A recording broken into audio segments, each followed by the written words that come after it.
जुन्नर तालुक्यात मान्सूनच्या सुरुवातीलाच पावसानं दडी मारली होती.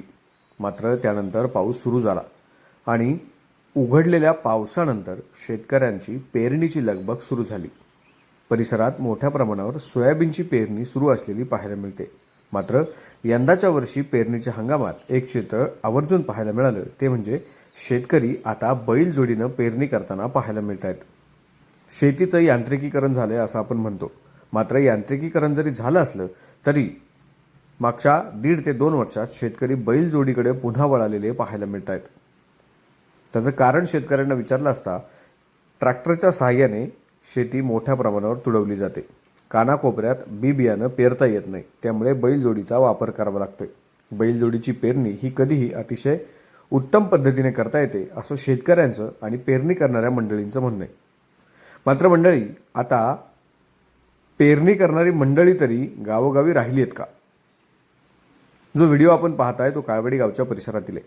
या काळवडी गावात फक्त 2 तरुण हे आता बैलांच्या साहाय्यानं पेरणी करणारे राहिलेत आणि त्यांना मोठ्या प्रमाणावर मागणी आहे. एका शेतात ते आले तर त्यांचा मोबाईल सारखाच खणानतोय. काही शेतकरी तर त्यांना आपल्या शेतात नेण्यासाठी गाडी घेऊन या ठिकाणी येऊन थांबून राहतात. त्यांचं काम झालं की लगेच आपल्या शेतात घेऊन जातात.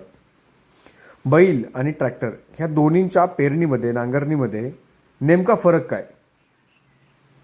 बैलाकडे शेतकरी आता पुन्हा का वळू पाहतोय? या सगळ्यावर आम्ही या पेरणी करणाऱ्या मंडळींशी, शेतकऱ्यांशी चर्चा केली. त्यांचं नेमकं काय म्हणणं आहे आम्ही समजून घेण्याचा प्रयत्न केला आहे. मात्र मागच्या अनेक दिवसांपासून पुन्हा एकदा बैलांच्या गळ्यातली घंटा शेतकऱ्याच्या शेतामध्ये खणानताना पाहायला मिळते. या शेतीसाठी बैलाने मशागत करत असताना लागणारी अवजारं बनवणारी मंडळी देखील आता पाहायला मिळत नाही. परिसरात 1 ते 2 वयस्कर मंडळी आहेत जी ही बैलानं शेती करण्यासाठी लागणारी अवजारं बनवण्याचं काम करतात. मात्र ती देखील आता दुरापास्त होत चालली आहेत. त्यामुळं भविष्यात बैलानं पेरणी, नांगरणी, औतकाठी करण्यासाठी लागणारी अवजारं ही पेरणी करणारी मंडळी ही फक्त फोटोतच पाहायला मिळतात की काय, अशी परिस्थिती निर्माण होते. मात्र काही तरुणांनी मनावर घेऊन बैलाच्या साहाय्यानं पेरणी, नांगरणी करायला सुरुवात केली. शेतकरी पुन्हा एकदा आपल्या शेतीच्या जुन्या तंत्रज्ञानाकडे वळताना पाहायला मिळत आहेत. पहा.com काळवाडी. गणेश भाऊ नमस्कार. आता सोयाबीनची पेरणी सुरू झाली आहे. पाऊस कसा आहे या परिसरात? काय पावसाची परिस्थिती आहे? पेरण्याजोगं वातावरण आहे का? वापसा आहे का पेरायला? काय परिस्थिती आहे? पाऊस भरपूर झालेला आहे. बरं, आता तुम्ही बैलांनी पेरणी करताय, कुठली पेरणी योग्य? ट्रॅक्टरची पेरणी, बैलाची पेरणी, काय त्याच्याबद्दल तुमचं काय मत आहे? बैलाची पेरणी योग्य आहे. काय हो त्याच्या पाठीमागे? ट्रॅक्टर म्हणजे वापसा नाही आज पण तरी लोक पेरतात. टायर खाली उतार होत नाही. तसं बैलाच्या याने काही वावर तुडवत नाही. ओले एकसारखे राहते, वावर हवारी येतात, एकसारखे वावर राहत. आणि किमतीमध्ये कुठलं पेरणी महाग आहे, कुठली पेरणी स्वस्त आहे? ट्रॅक्टरची स्वस्त आहे. स्वस्त आहे. पण मेहनत तशी होत नाही ना, होत नाही वावरांची. आता 1 एकर पेरायला साधारणतः बैलांनी किती वेळ लागतो? पाळी घालून पेरायचं तर 5,000 रुपये. नाही, वेळ किती लागतो? वेळचं नाही सांगता येत, जसं वावर असं ना. अच्छा, साधारण तरी अंदाजे? तरी 1 दुपार जाते. अच्छा. आणि बैलांनी नांगरायला 5,000 रुपये एकरी हो पेरायला. आणि ट्रॅक्टरला नाही सांगता यायचं. भाऊ, तुमचा काय अनुभव आहे? आता सगळे तरुणच शेतकरी, तुम्ही आता मामा पाळी घालताय, तुम्ही पेरताय. आपली तरुण पिढी जी आहे तुमच्या माझ्या वयाची, ही बैलाच्या पेरणीकडे किंवा बैलाच्या नांगरणीकडे वळत नाही. तुम्ही बैलांनीच का? या वर्षी जवळजवळ बहुतेक शेतकऱ्यांचा कल हा बैलाकडे. कारण गेल्या वर्षी बऱ्याच जणांचं ओलीमध्ये पेरल्यामुळं उतारात बाचकट झाली होती. त्याच्यामुळे बऱ्याचशा शेतकऱ्यांनी यावर्षी बैलाकडे कल दाखवला आणि बैलाची पेरणी कधी पण सरस. त्याची काय कारण आहे? ट्रॅक्टर आणि बैल काय फरक सांगाल? ट्रॅक्टर ओल्यात चालत नाही, ओल्यात रान दाबत चालतं ट्रॅक्टर. आणि बैलांनी वरच्यावर होतं, तुडवत नाही रान. एकसारखी पेरणी होती. मनोज भाऊ, खरं तर तुमच्या शेतीमध्ये पेरणी सुरू आहे. पाऊस कसा आहे यंदाच्या वर्षी? आणि बैलांनी पेरणी तुम्ही करताय, तुमच्याकडे स्वतःचा घरचा ट्रॅक्टर आहे, सगळे अवजार आहे, मात्र तुम्ही बैलाला यावर्षी प्राधान्य दिले, काय सांगा? अभि भाऊ, विषय असा आहे, खरं तर पाऊस जेवढा पडायला पाहिजे तेवढा पडलेला नाही. आजही पेरणीची कामं अंतिम टप्प्यात आलेली आहेत.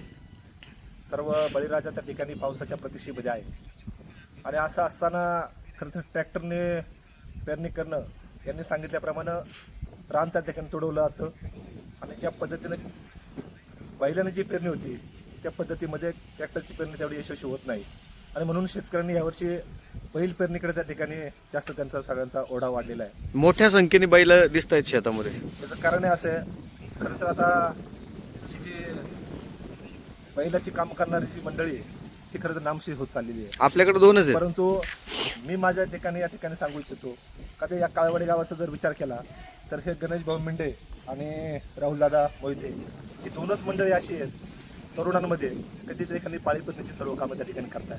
आजही त्यांना या ठिकाणी मी उभा आहे. आता जवळजवळ 5 ते 10 लोकांचा त्यांना फोन आलेला आहे. काहींचं कुणाकडे हा प्रश्न त्याच्या पुढे त्या ठिकाणी उपस्थित आहे, कारण का मागणी जास्त आहे.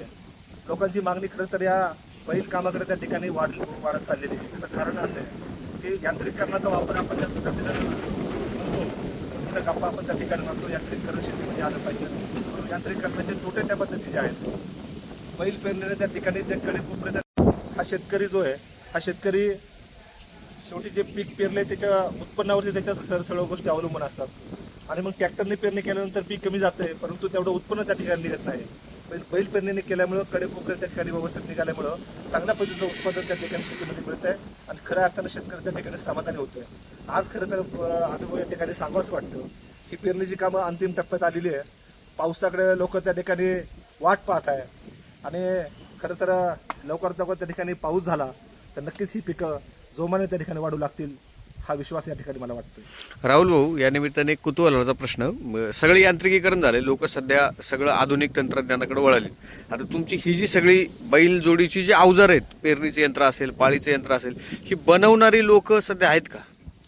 ती पण नामशेष होत चालली. क्वचितच 4-2 गावां मिळून एखादा कारागीर भेटतो, त्यांना जाऊन घेऊन यायचं आणि मग ती अवजार तयार करून घ्यायची. त्याच्यासाठी जे आपल्याला लाकूड आहे आवश्यक, ते मिळतंय आता का? त्याची काय परिस्थिती? ते लाकूड उपलब्ध होते पण कारागीर उपलब्ध होणं अवघड आहे. म्हणजे भविष्यात काय पुढच्या पिढ्यांना, गणेश भाऊ, पुढच्या पिढ्यांना म्हणजे आपल्या पोरांना हे काय पाहायला मिळणार आहे का? का पुन्हा शेतकरी आता जुन्या पद्धतीकडे वळेल? काय परिस्थिती? शेतकऱ्यांना वळलं पाहिजे, नाही तर त्यांना फोटो दाखवावं लागेल. म्हणजे डोक्यावर टोपी, खांद्यावर चाबूक असं शेतकरीच पाहायला मिळत असं नाही. होतं जुनं. म्हणजे शेतकऱ्यांनी बैलजोडीच्या औतकाठीकडे आता वळायला पाहिजे, ती गरज आहे. बहुतेक शेतकरी जवळजवळ वळाले. साधारण जे 100% शेतकरी ट्रॅक्टर होते ना, त्याच्यापैकी गेल्या वर्षापासून 2 वर्षापासून जवळजवळ 20-25% शेतकरी बैलाच्या तिकडे वळाले. आता माझ्या माहितीनुसार आपल्या परिसरात तुम्ही दोघंच आहे की बैलाच्या औतकाठीची कामं करताय. दिवसभरात किती फोन येत आहेत आणि किती जणांचं होतंय, किती राहतंय, काय परिस्थिती आहे? आता बऱ्याच जणांना फसवल्यासारखे वाटते. शेवटी आम्ही दोघंच झाले. जेवढं होईल तेवढं ओळखण्याचा प्रयत्न करतो. शेवटी ते सजीव जनावर आहे, त्यालाही खायला प्यायला लागते, त्यालाही तेवढा वेळ दिला पाहिजे. त्याच्यामुळे थोडंसं मागं पुढं होते. गणेश भाऊ, प्रसिद्ध बैलगाडा मालक म्हणून तुमच्याकडे पाहिले जातात. आता किती बैलजोड्या आहेत दावणीला आणि गावात किती बैलजोड्या असतील आपल्या? गावात बैलजोड्या 4च आहे.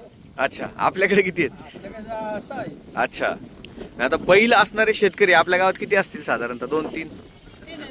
3च. तुम्ही, धनुभाऊ आणि सचिन काकडे, एवढीच आता शेतकरी राहिले. भविष्यात शेतीकडे लोकांनी आता बैलजोडीच्या दृष्टीने वळायला पाहिजे. तुमची कामाची धावपळ आहे, त्यातून तुम्ही वेळ दिला त्याबद्दल मनापासून धन्यवाद. धन्यवाद.